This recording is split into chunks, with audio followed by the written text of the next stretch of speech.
I'm Elisa Parker. It is the 23rd annual Wild and Scenic Film Festival. Thousands of extraordinary people.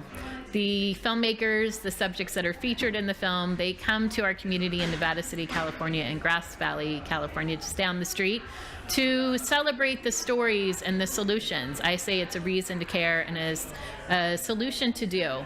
And I'm excited to introduce our next guest, who's going to be talking about some of those solutions and why we need to care about forest fires and how they're actually can be productive and essential to our habitat. I'm so excited to have with us here Evan Barrientos. The film is called Fireforest. Hi, Evan. Hello. Welcome. Thank you. It's good to have you here. This is your first time at Wild and Scenic? Yep. And you came from Colorado? Yes, Fort Collins. Okay. Now, as I understand it, your interest in creating this film ended up being a personal passion project. Can you tell us a little bit more about that, and then just why it's so important to know about how fires can actually be regenerative and a positive thing, even though we see a lot of destruction in these days? Yeah.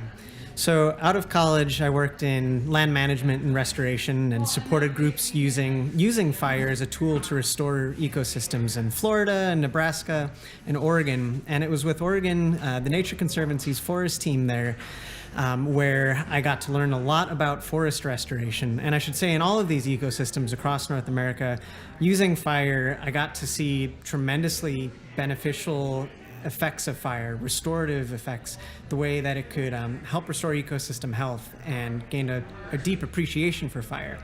And in Oregon, I saw the effects of suppressing fire. So fire has been suppressed for more than 100 years in most of North America. And as a result of that, forests are very unhealthy, they're out of balance, and they're prone to this large, destructive, severe wildfires that we see today. So in 2018, I moved to Colorado, and then in 2020, we had our big fire year.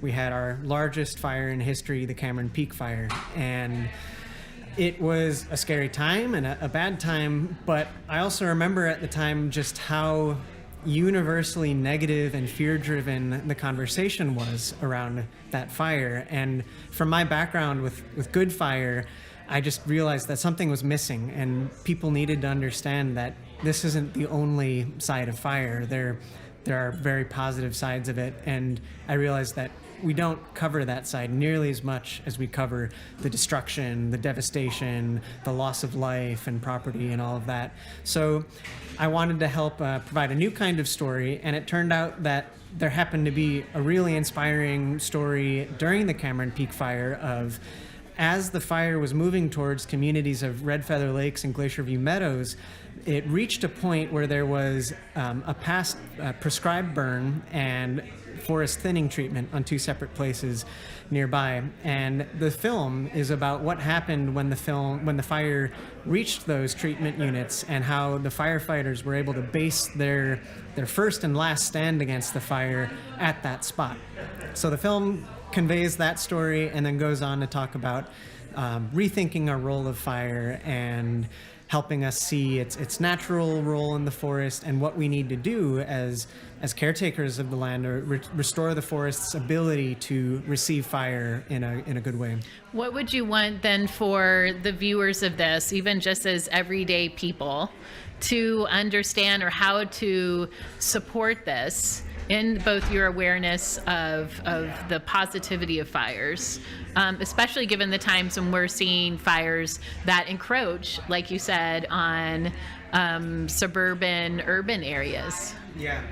So I think the first thing is just reconsidering your beliefs around fire and opening yourself to the positive side of it. Sure, fire does bad things. It definitely is a problem, but it's also the solution. We need to use fire to restore the health and the balance of forests across Western North America. So it's first just reshaping your mindset.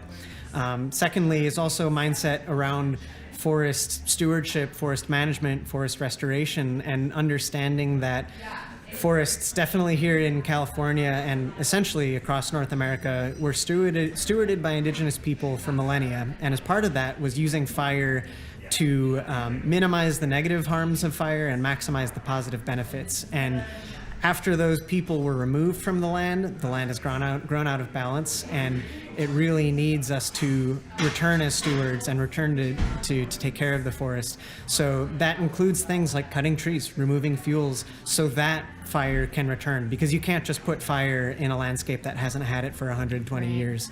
It needs preparation. So there's work that needs to be done to increase adoption and tolerance of that kind of work.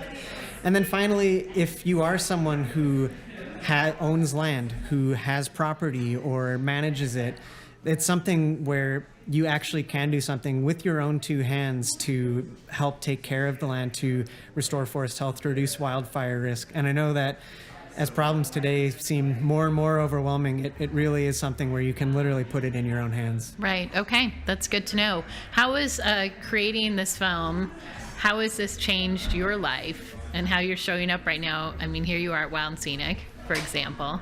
It's taken you on new paths. What does that look like for you right now? Well, it was quite a journey making the film, because I did it as a passion project. So essentially in my spare time, directing, filming, and editing, and that was quite a labor of love. So that was a big life change, and kind of carving out a chunk of my life for that for 3 years. And now it's just been a really wonderful roll out of the film, and bringing it to communities and organizations that are working to help restore forests and make them more resilient. And I guess it's made a lot of great connections, and it's just been a real joy to be of service and provide a story that can help many other organizations advance this kind of work.